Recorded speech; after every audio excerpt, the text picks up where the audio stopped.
ਖਾਦੀ ਚ ਆਉਣਾ ਤੇ ਲੋਕਾਂ ਦੇ ਲਈ ਆਵਾਜ਼ ਬੁਲੰਦ ਕਰਨੀ। ਕਦੇ ਡਰ ਨਹੀਂ ਲੱਗਦਾ ਸਰਕਾਰ ਦੇ ਖਿਲਾਫ ਇਸ ਤਰੀਕੇ ਨਾਲ ਕੰਮ?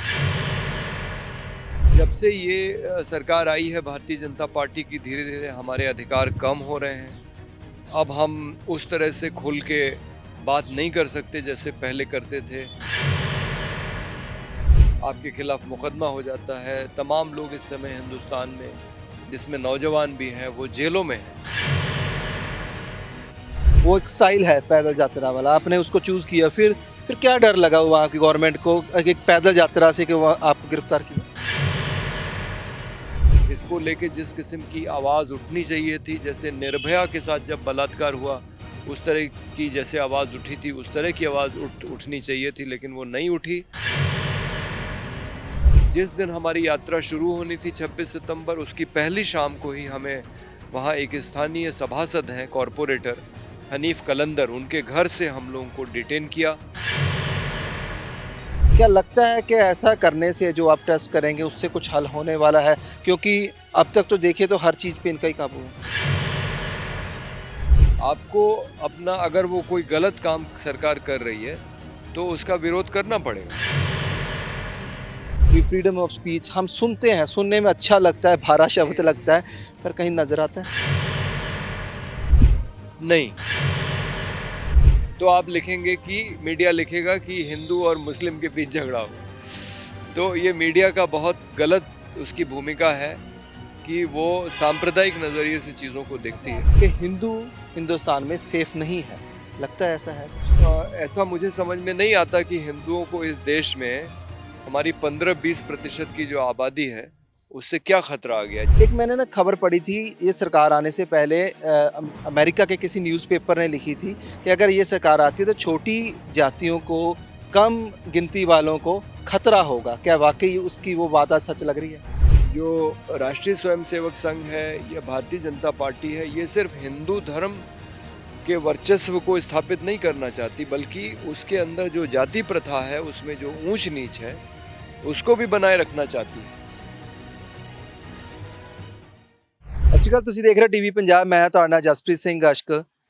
ਅੱਜ ਅਸੀਂ ਜਿਸ ਸ਼ਖਸ ਨਾਲ ਗੱਲ ਕਰਨ ਜਾ ਰਹੇ ਹਾਂ ਉਹ ਕੋਈ ਆਮ ਸ਼ਖਸ ਨਹੀਂ ਹੈ। ਜਦ ਤੋਂ ਪਰਮਾਣੂ ਬਾਰੇ ਇੰਡੀਆ ਸੋਚ ਰਿਹਾ ਸੀ, ਤਦ ਤੋਂ ਹੀ ਉਹਨਾਂ ਨੇ ਲੋਕਾਂ ਦੇ ਹਿੱਤ ਦੇ ਵਿੱਚ ਆ ਕੇ ਆਵਾਜ਼ ਬੁਲੰਦ ਕਰਨੀ ਸ਼ੁਰੂ ਕੀਤੀ। ਵੱਖ-ਵੱਖ ਜਦ ਮੁੱਦੇ ਆਏ, ਜਦ ਲੋਕਾਂ ਨੂੰ ਸਰਕਾਰਾਂ ਨੇ ਭੱਬਲ ਭੂਸੇ 'ਚ ਪਾਉਣ ਦੀ ਕੋਸ਼ਿਸ਼ ਕੀਤੀ, ਸਰਕਾਰਾਂ ਨੂੰ ਲੁਝਾਉਣ ਦੀ ਕੋਸ਼ਿਸ਼ ਕੀਤੀ, ਤਾਂ ਨੈਸ਼ਨਲ ਲੈਵਲ ਦੇ ਉੱਤੇ ਇਹਨਾਂ ਨੇ ਆਪਣਾ ਪ੍ਰੋਟੈਸਟ ਵਿੰਨਿਆ, ਪੈਦਲ ਯਾਤਰਾਵਾਂ ਕੀਤੀਆਂ। ਸਾਡੇ ਨਾਲ ਅੱਜ ਮੌਜੂਦ ਨੇ ਸੰਦੀਪ ਪਾਂਡੇ ਜੀ, ਜਿਹੜੇ ਕਿ ਨੈਸ਼ਨਲ ਸੋਸ਼ਲਿਸਟ ਨੇ, ਸੋਸ਼ਲ ਐਕਟਿਵਿਸਟ ਕਹਿ ਸਕਦੇ ਆ ਇਹਨਾਂ ਨੂੰ। ਨੈਸ਼ਨਲ ਲੈਵਲ ਉੱਤੇ ਵਰਕ ਕਰਦੇ ਨੇ, ਹਮੇਸ਼ਾ ਜਿਹੜੇ ਨੇ ਚਰਚਾਵਾਂ 'ਚ ਰਹਿੰਦੇ ਨੇ। ਹੁਣ ਬਿਲਕਿਸ ਬਾਨੋ ਵਾਲੇ ਕੇਸ ਦੇ ਵਿੱਚ ਵੀ ਬੜੀ ਚਰਚਾ ਹੋਈ ਸੀ, ਕਿਉਂਕਿ ਬਿਲਕਿਸ ਬਾਨੋ ਦੇ ਹੱਕ ਦੇ ਵਿੱਚ ਆਵਾਜ਼ ਬੁਲੰਦ ਕਰਨ ਲਈ ਇਹਨਾਂ ਨੇ ਪੈਦਲ ਯਾਤਰਾ ਜਦ ਸ਼ੁਰੂ ਕਰਨ ਦੀ ਗੱਲ ਕੀਤੀ ਤਾਂ ਮੋਦੀ ਸਰਕਾਰ ਨੇ ਡਰ ਕੇ ਪਹਿਲਾਂ ਹੀ ਗ੍ਰਿਫਤਾਰ ਇਹਨਾਂ ਨੂੰ ਕਰ ਲਿਆ ਸੀ। ਮੈਗਸਿਸ ਅਵਾਰਡ ਨਾਲ ਜਿਹੜਾ ਸਨਮਾਨਿਤ ਨੇ, ਸਾਡੇ ਨਾਲ ਨੇ, ਵੈਲਕਮ ਕਰਦੇ ਆ। ਪਹਿਲਾਂ ਬਹੁਤ ਬਹੁਤ जी जी, सत श्री अकाल जी, सत श्री अकाल जी। ਬਾਂਡੇ ਸਾਹਿਬ, ਪਹਿਲਾਂ ਤਾਂ ਬਹੁਤ ਵੱਡੀ ਗੱਲ ਹੈ ਕਿ ਤੁਸੀਂ ਜਿਹੜਾ ਇਸ ਤਰੀਕੇ ਨਾਲ ਲੋਕਾਂ ਦੇ ਵਿੱਚ ਵਿਚਰਦੇ ਹੋ ਤੇ ਆਮ ਹੁਣ ਖਾਦੀ ਕੱਪੜੇ 'ਚ ਆ ਗਏ ਹੋ। ਮੈਂ ਦੱਸਣਾ ਚਾਹੁੰਦਾ ਕਿ ਕੋਟ ਪੈਂਟ ਛੱਡ ਕੇ ਜਾਂ ਸੂਟ ਛੱਡ ਕੇ ਖਾਦੀ 'ਚ ਆਉਣਾ ਤੇ ਲੋਕਾਂ ਦੇ ਲਈ ਆਵਾਜ਼ ਬੁਲੰਦ ਕਰਨੀ। ਕਦੇ ਡਰ ਨਹੀਂ ਲੱਗਦਾ ਸਰਕਾਰ ਦੇ ਖਿਲਾਫ ਇਸ ਤਰੀਕੇ ਨਾਲ ਕੰਮ? नहीं, देखिए, ये मनुष्य का इतिहास है कि, और सिखों में तो इसकी बहुत ज़बरदस्त परंपरा है कि जब भी मनुष्य के साथ अन्याय होता है तो लोग खड़े होते हैं उसके खिलाफ, और इसीलिए ये दुनिया बेहतर बनी है। नहीं तो अभी भी हम दास प्रथा वाले काल में ही रह रहे होते, और स्त्रियों को कोई आज़ादी नहीं होती, आज भी नहीं है। देखिए, ईरान में औरतें हिजाब को लेके वहाँ प्रोटेस्ट कर रही हैं। तो जब लोग लड़ते हैं तभी एक बेहतर समाज बनता है, क्योंकि दुर्भाग्य से हमारा समाज ऐसा है जिसमें जाति प्रथा भी है, ऊंच नीच भी है, अमीर गरीब के बीच अंतर भी है, औरत आदमी की गैर बराबरी है। तो तमाम किस्म की गैर बराबरियाँ हैं, अन्याय है, अत्याचार है। अगर उस सब को ख़त्म करना है, एक बेहतर मानव समाज बनाना है जहाँ कोई हथियार ना हो, लोग मिलजुल के रहें, एक दूसरे का सम्मान करें, तो ये संघर्ष बहुत ज़रूरी है। और हाल के दिनों में देखिए किसानों को, जिसमें तो पंजाब का बहुत महत्वपूर्ण भूमिका रहा। पंजाब के किसानों ने, हरियाणा के किसानों ने, यूपी के भी कुछ किसान आए, कुछ और दूसरे देश के इलाकों से आए और उन्होंने सरकार के खिलाफ 13 महीने लंबा आंदोलन किया। उसके पहले मुस्लिम महिलाओं ने सिटीजनशिप अमेंडमेंट एक्ट के खिलाफ बहुत लंबे धरने किए। तो इस तरह से लोग करते रहते हैं, तभी ये समाज बेहतर बनता है। और ख़ास करके हमारे देश में जो हमारा संविधान है वो हमें बोलने की आज़ादी देता है, हमें संगठन बनाने की आज़ादी देता है। हम कोई भी मुद्दे पे अगर हम कुछ कार्यक्रम करना चाहें उस किस्म की आज़ादी है। लेकिन जब से ये सरकार आई है भारतीय जनता पार्टी की, धीरे धीरे हमारे अधिकार कम हो रहे हैं। अब हम उस तरह से खुल के बात नहीं कर सकते जैसे पहले करते थे। आपके खिलाफ मुकदमा हो जाता है। तमाम लोग इस समय हिंदुस्तान में, जिसमें नौजवान भी हैं, वो जेलों में हैं क्योंकि उन्होंने कुछ गलत किया नहीं है। उनके खिलाफ झूठे मुकदमे कायम किए गए और उनको जेलों में डाला गया है। उनकी जमानत नहीं हो रही है। अभी एक महाराष्ट्र की अदालत ने कुछ लोगों को, जिसमें एक व्हील चेयर पे हैं साईं बाबा, उनको, उनके खिलाफ आरोप है कि उनका नक्सलवादियों से लिंक है। उनको और उनके 4-5 लोगों को जेल में डाला हुआ है। अभी एक उच्च न्यायालय ने उनको जेल से जमानत दी तो तुरंत उसके अगले दिन सुप्रीम कोर्ट ने उस पर रोक लगा दी। हाँ, ऐसे कितने मामले हैं जिनको कोर्ट सुनती नहीं ये है। कह सकते हैं कि दोहरा संविधान और दोहरा कानून है। हाँ, मतलब देखिए, सुप्रीम कोर्ट के सामने इलेक्टोरल बॉन्ड का मुद्दा पड़ा हुआ है, सीए एनआरसी का मुद्दा पड़ा हुआ है, कश्मीर में 370 धारा को हल्का किया गया वो मुद्दा पड़ा हुआ है। लेकिन ये कोई मुद्दों को वो सुनने को तैयार नहीं है।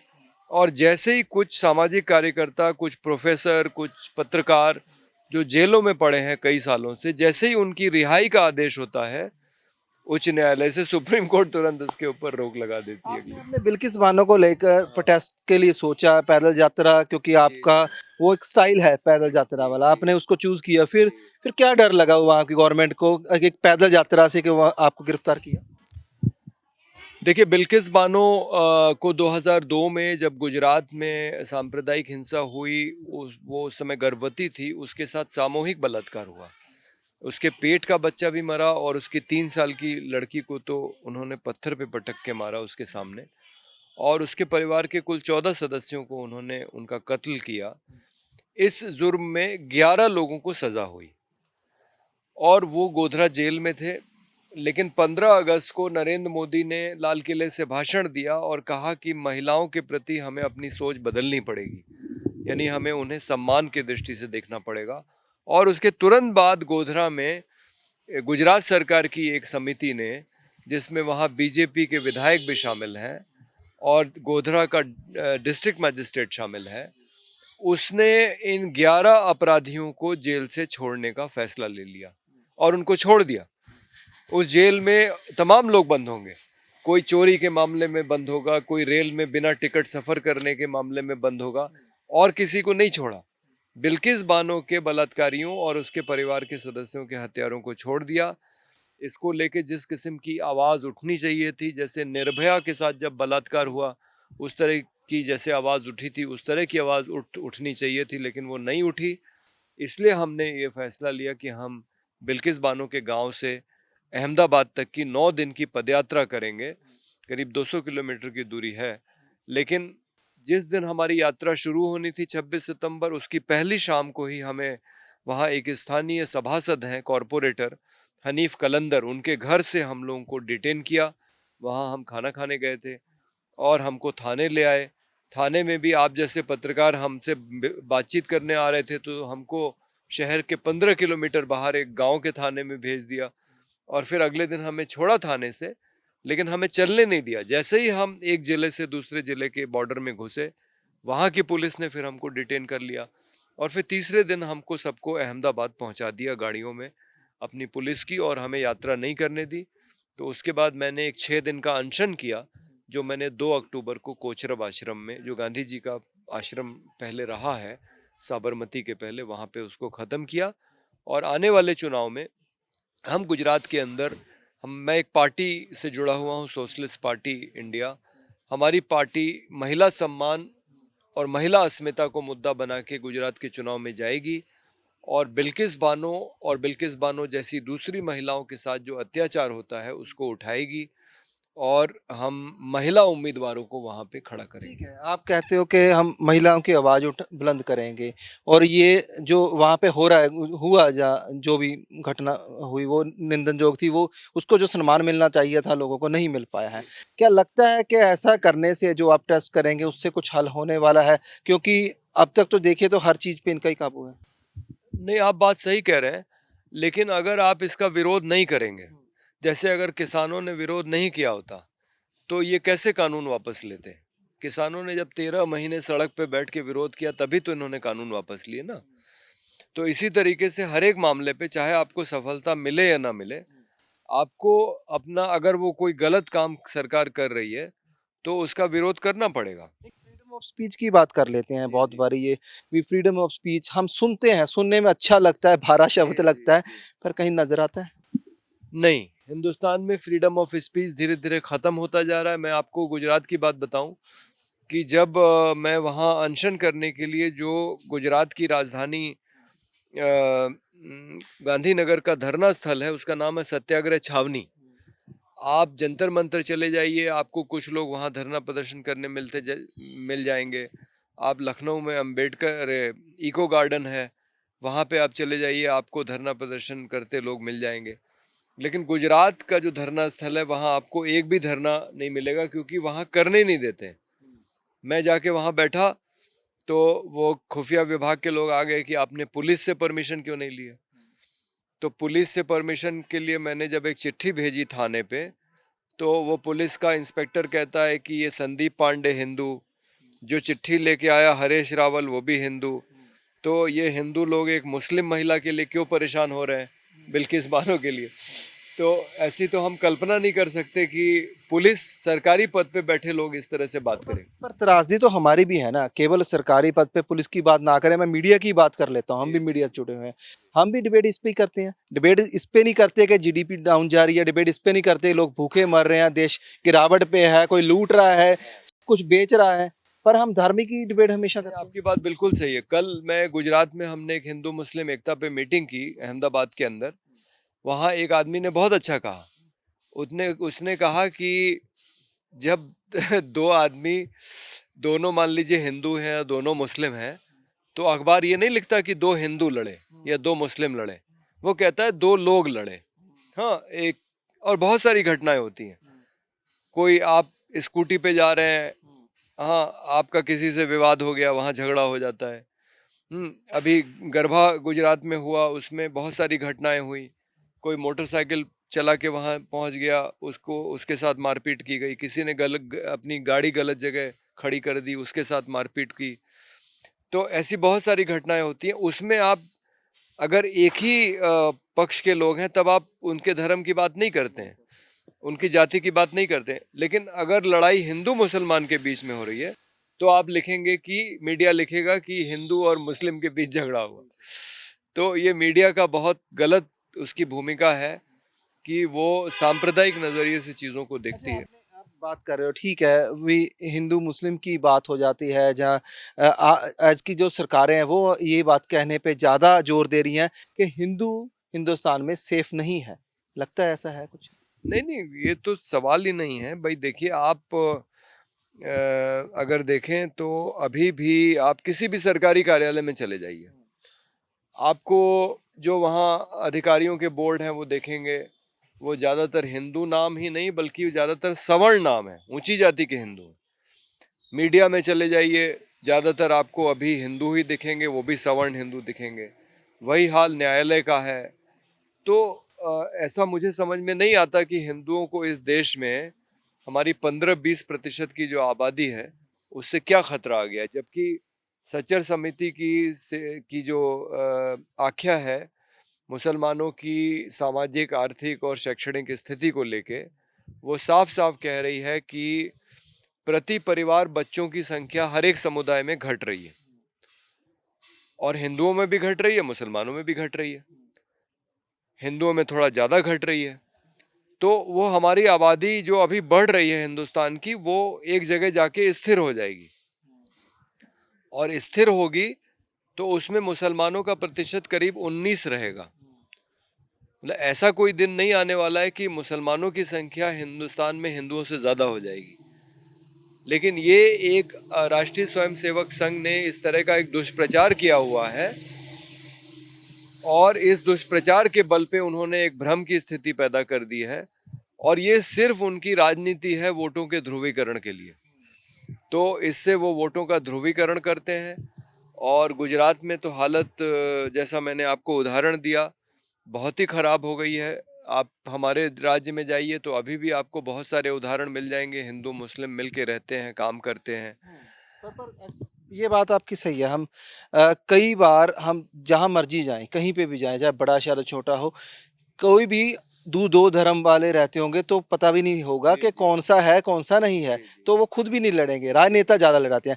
एक मैंने ना खबर पढ़ी थी, ये सरकार आने से पहले अमेरिका के किसी न्यूज़पेपर ने लिखी थी कि अगर ये सरकार आती है तो छोटी जातियों को, कम गिनती वालों को खतरा होगा। क्या वाकई उसकी वो बात आज सच लग रही है? नहीं, ये तो बात सही है कि जो राष्ट्रीय स्वयंसेवक संघ है या भारतीय जनता पार्टी है, ये सिर्फ हिंदू धर्म के वर्चस्व को स्थापित नहीं करना चाहती, बल्कि उसके अंदर जो जाति प्रथा है, उसमें जो ऊंच नीच है, उसको भी बनाए रखना चाहती है। वो उसको खत्म नहीं करना चाहती है। अभी हाल में एक किताब आई है, मैं एक कार सेवक था, राजस्थान का एक दलित कार्यकर्ता है भंवर मेघवंशी। वो बताता है कि जब अस्थि कलश उसके यात्रा उसके गांव में आती है, जब मुलायम सिंह ने गोली चलाई थी कार सेवकों के ऊपर, तो उसके कार्यक्रम, उसके गांव में बड़ा कार्यक्रम हुआ, उस जिसका संचालन उसने खुद किया। लेकिन जब उसने आरएसएस को लोगों को कहा कि आप मेरे घर आके खाना खा लीजिए, तो उन्होंने नहीं खाया, क्योंकि वो दलित था। और उसके घर से उसका घर का खाना पैक करवाया, बोला कि हम अगले गांव में जाके खा लेंगे, और अगले गांव में जाके उसका खाना फेंक दिया, और एक कोई वैद्य थे शर्मा जी, उनके घर खाना बनवा के उन्होंने खाया। तो उसके बाद उसने राजस्थान में मंदिर में दलितों का प्रवेश, यज्ञ में दलितों को बैठाना, और इस तरह के बहुत सारे आंदोलन चलाए।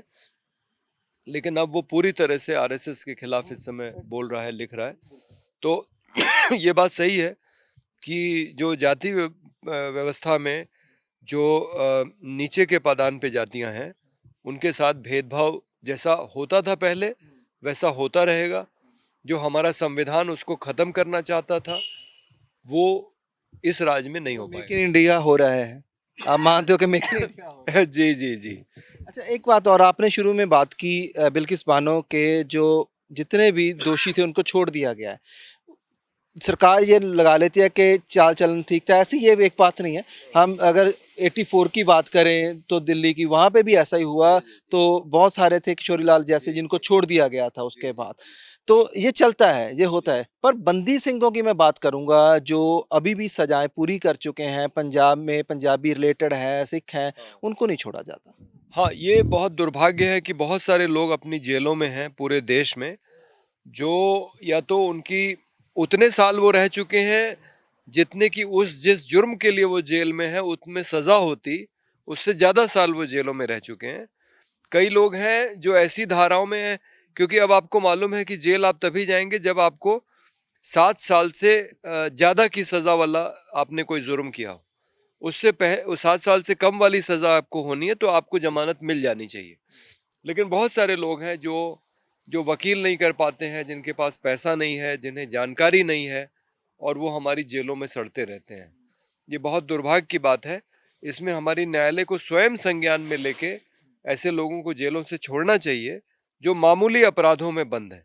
हाँ, मतलब बिना टिकट रेल यात्रा कर रहे हैं, कहीं चोरी का कोई इल्जाम लगा हुआ है, छोटे मोटे जो अपराध हैं। तो लेकिन दुर्भाग्य से ऐसा होता नहीं है। जेलों में लोग, और उसमें भी तमाम निर्दोष लोग होते हैं जो गलत फंसाए जाते हैं। कहीं किसी के घर आपने नशीली दवा रख दी, हथियार रख दिया, कोई अपराध हुआ है, आप अपराधी को पकड़ नहीं पा रहे हैं, और कोई दबाव अगर आया आपके ऊपर कि अपराधी को पकड़ना है, तो आप किसी भी गरीब आदमी को पकड़ के आप जेल में डाल देते हैं। ये हो रहा ऐसे है। तमाम निर्दोष तो लोग जेलों में। तो मैं संदीप जी थोड़ा सा आपकी तरफ अब थोड़ा मूव होगा। दुनियावी बातें हमने कर ली हैं, बहुत सारी हैं, ठीक है, हम उस पे काम भी करते हैं। तो आपने अब तक कितनी बार पद यात्रा कर ली? देखिए, मेरी पहली पद यात्रा जो सबसे लंबी पद यात्रा रही है आज तक की, वो रही है 1999 में पोखरन से सारनाथ। 1500 किलोमीटर की 88 दिन की यात्रा थी, जिसमें हमारे पंजाब के एक बहुत वरिष्ठ साथी गुरदयाल सिंह शीतल जी पूरी यात्रा में चले थे। उस समय मेरे बाल दाढ़ी काले थे, उनके बाल दाढ़ी सफ़ेद थे। वो अब जीवित नहीं है, उसका हमें अफसोस है। तो हमने दुनिया में परमाणु निशस्त्रीकरण के लिए वो यात्रा निकाली थी 1999 में 11 मई, जिस दिन भारत ने 1 साल पहले परमाणु परीक्षण किया था। और 6 अगस्त हिरोशिमा दिवस पे यात्रा सारनाथ में समाप्त हुई थी। पोखरन को विस्फोट के प्रतीक के रूप में चुना गया था, सारनाथ को शांति के प्रतीक के रूप में चुना गया था। क्योंकि आपको मालूम है कि गौतम बुद्ध ने जब ज्ञान प्राप्त किया बोध गया में, तो सबसे पहला प्रवचन उनका सारनाथ में हुआ था, जहां उनके 5 शिष्य बने थे। इसके बाद जब 2002 में गुजरात में सांप्रदायिक हिंसा हुई, जिसमें बिल्किस बानो वाला कांड भी हुआ, और विश्व हिंदू परिषद के अध्यक्ष अशोक सिंघल कह रहे थे कि गुजरात तो हमारी प्रयोगशाला है, हम पूरे देश को गुजरात बना देंगे। अब तो उन्होंने थोड़ा बहुत बना ही दिया है गुजरात मॉडल सब जगह लागू कर रहे हैं। लेकिन हमने कहा था कि उत्तर प्रदेश को हम गुजरात नहीं बनने देंगे, और चित्रकूट से अयोध्या दोनों जगह राम जी से संबंधित है। हमने चित्रकूट से अयोध्या की यात्रा निकाल के ये कहा था कि हम उत्तर प्रदेश को गुजरात नहीं बनने देंगे, यहाँ सांप्रदायिक राजनीति को पैर नहीं जमाने देंगे। और आपको हम ये भी बता दें कि सुल्तानपुर में एक ऐतिहासिक कार्यक्रम हुआ था, जिसमें अभी इस समय आम आदमी पार्टी के सांसद हैं संजय सिंह, वहाँ पे अशोक सिंघल त्रिशूल बांटने गए थे, और हमने वहाँ पे मंच लगा के गीता बांटी थी, और ये कहा था कि आम हिंदू ये तय करे कि उसके धर्म का सही प्रतीक क्या है, त्रिशूल है कि गीता है। और हमारे कार्यक्रम में 8 गुना ज़्यादा लोग आए थे, और हमने ये ऐलान किया था कि अब जहाँ कहीं विश्व हिंदू परिषद त्रिशूल बांटेगा, हम बगल में मंच लगा के गीता बांटेंगे। तो उसके बाद से त्रिशूल बांटने का कोई कार्यक्रम उत्तर प्रदेश में नहीं हुआ। तीसरी हमारी सबसे महत्वपूर्ण पदयात्रा थी भारत से पाकिस्तान की, जब हम दिल्ली से चले थे, और हमने 1 महीने में वाघा तक की यात्रा पूरी की थी। मैं यात्रा के पहले पाकिस्तान के प्रधानमंत्री शौकत अजीज से मिल के आया था, और 110 भारतीय नागरिकों की सूची सौंप के आया था कि हम पाकिस्तान में चलेंगे। लेकिन अंत में उन्होंने हमें इजाज़त नहीं दी।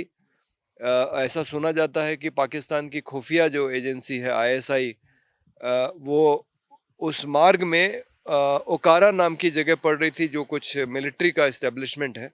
वो नहीं चाहते थे कि हम वहाँ से पैदल चल के जाएं। लेकिन मुझे लगता है डर उनको ये था कि कहीं पाकिस्तान के अंदर लोकतांत्रिक चेतना न लोगों में जाग जाए, तो वो हमें नहीं चलने देना चाहते थे। और अंत में हमारी दोस्त और बड़ी बहन सईदा दीप ने इस्लामाबाद में गृह मंत्रालय में 5 दिन का धरना किया।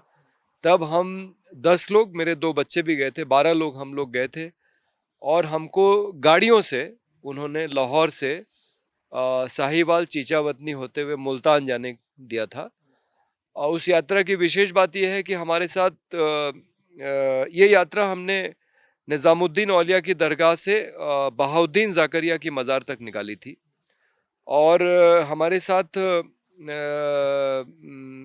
निज़ामुद्दीन औलिया दरगाह के गद्दी नशीं नाजिम साहब भी थे, और उनकी गाड़ी आगे आगे चल रही थी, हम लोग बस में थे 11 लोग। जब हमारी यात्रा मुल्तान पहुंची, तो वहाँ के जो सज्जादा नशी थे, शाह महमूद कुरैशी, उस समय राजनीति में नहीं थे, बाद में वो जरदारी की सरकार में भी और इमरान खान की सरकार में भी पाकिस्तान के विदेश मंत्री थे। उन्होंने वहाँ पे जो भाषण दिया, वो बहुत ऐतिहासिक भाषण था। हिंदुस्तान में रह के कहना बहुत आसान है कि हिंदुस्तान पाकिस्तान एक दिन एक हो जाएंगे, लेकिन पाकिस्तान में आप ये बात नहीं कह सकते, क्योंकि पाकिस्तान तो बना ही हिंदुस्तान से अलग होके, उसकी पहचान ही 2 नेशन थियरी पे।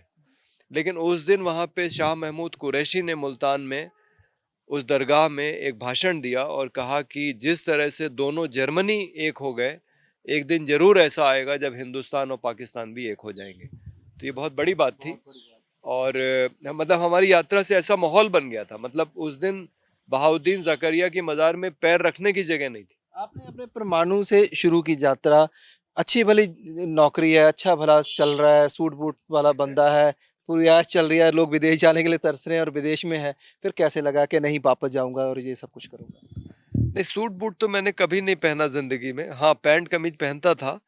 लेकिन जब मैं अपनी पीएचडी पूरी करके आया अमेरिका से, और ये विचार मुझे गांधी जी की जो आत्मकथा है, सत्य के साथ मेरे प्रयोग, उसी से मुझे प्रेरणा मिली थी। मुझे लगा था कि जिस तरह से गांधी जी ने अपना जीवन जिया, एक आम इंसान के रूप में, आम इंसान के बीच में काम करते हुए, इसी तरह से मैं जीना चाहूँगा।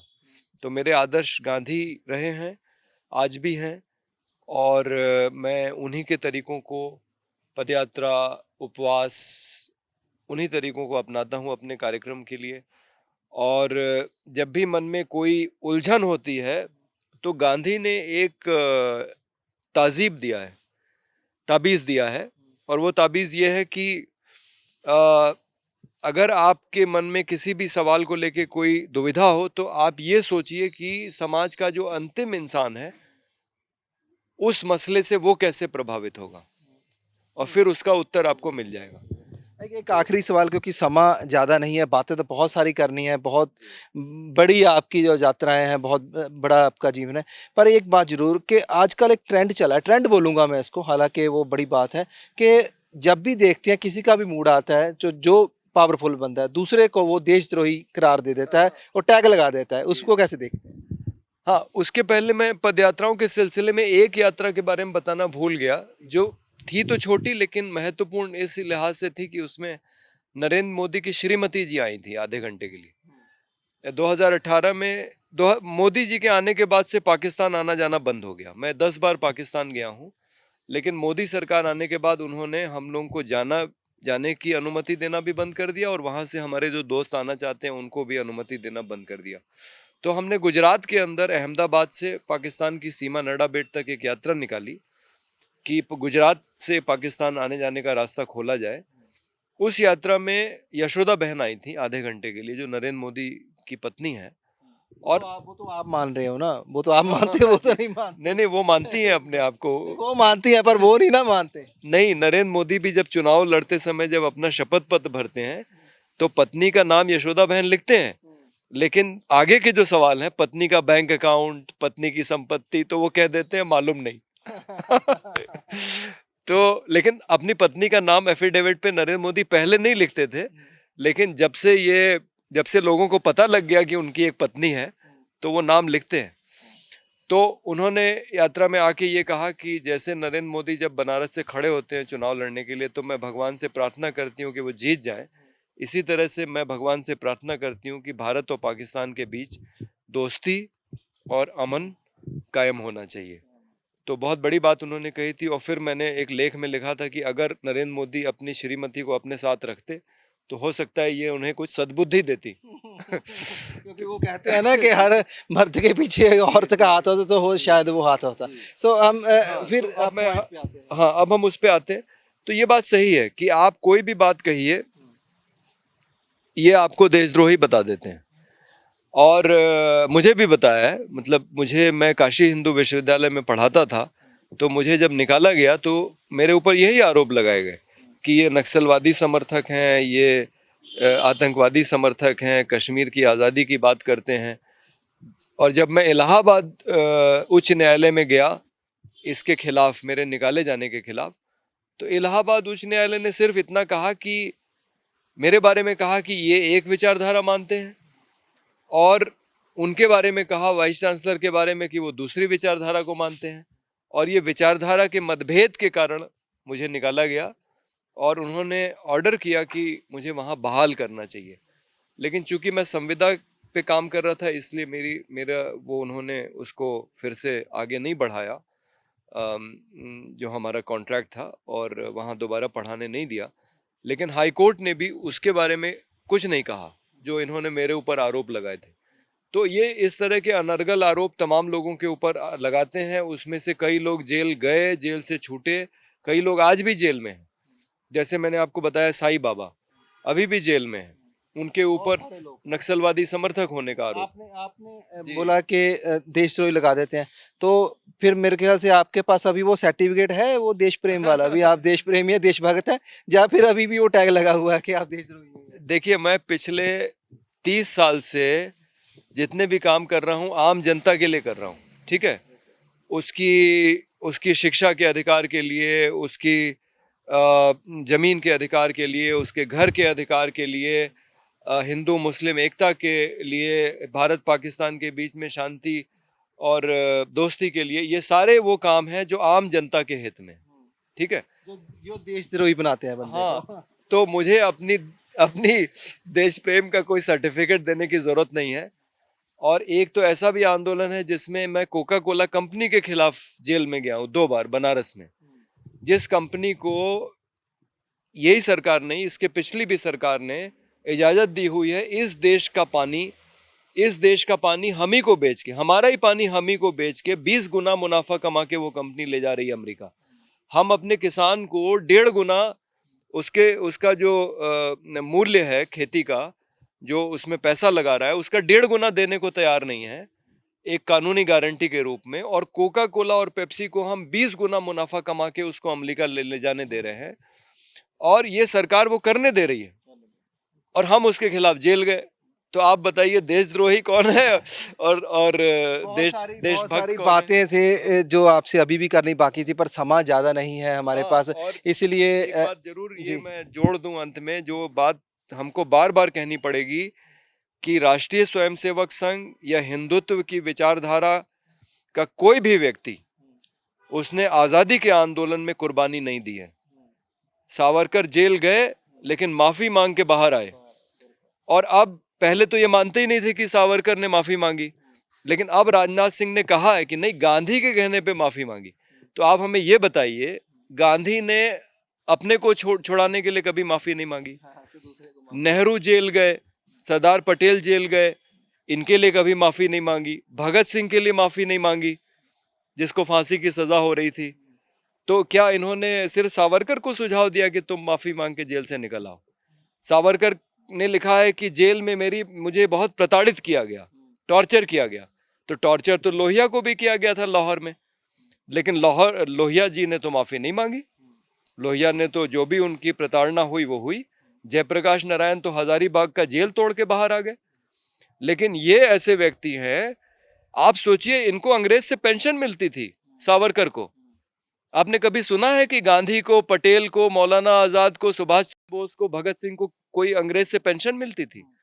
और जब ये एक कलेक्टर के पास गए अपनी पेंशन बढ़वाने के लिए, तो कलेक्टर ने कहा कि सावरकर साहब, आपकी पेंशन मेरी तनख्वाह से ज्यादा है और आप अपनी पेंशन बढ़वाने के लिए आए हैं। तो ये बात सही है कि वो देशभक्त हैं, और जो देश के लिए कुर्बानी देने वाले हैं वो, उनको अभी भी देशभक्ति, या ये कहिए कि शहीद का दर्जा तक भी नहीं मिला आप हुआ। समझ जाइए। हाँ बिल्कुल, बहुत बहुत धन्यवाद संदीप पांडे जी, आपने अपना समय दिया और बहुत सारी बातें की, बड़ा अच्छा लगा आपसे बात करके, बहुत धन्यवाद। चलिए, शुक्रिया, सत श्री अकाल जी। ਸੋ ਇਹ ਸਨ ਸਾਡੇ ਨਾਲ ਸੰਦੀਪ ਪਾਂਡੇ ਜੀ, ਜਿਨ੍ਹਾਂ ਨੇ ਜਿਹੜਾ ਕਈ ਯਾਤਰਾਵਾਂ ਕੀਤੀਆਂ, ਸੋਸ਼ਲ ਕੰਮ ਹਮੇਸ਼ਾ ਹੀ ਕਰਦੇ ਨੇ, ਸੋਸ਼ਲ ਐਕਟਿਵਿਸਟ ਨੇ, ਦੇਸ਼ ਪ੍ਰੇਮ ਦੀ ਗੱਲ ਕਰਦੇ ਨੇ, ਲੋਕਾਂ ਨੂੰ ਇਨਸਾਫ ਦਿਵਾਉਣ ਦੀ ਗੱਲ ਕਰਦੇ ਨੇ, ਤੇ ਉਸ ਲਈ ਸਜ਼ਾਵਾਂ ਵੀ ਜਿਹੜੀਆਂ ਬਹੁਤ ਸਾਰੀਆਂ ਕੱਟੀਆਂ ਨੇ।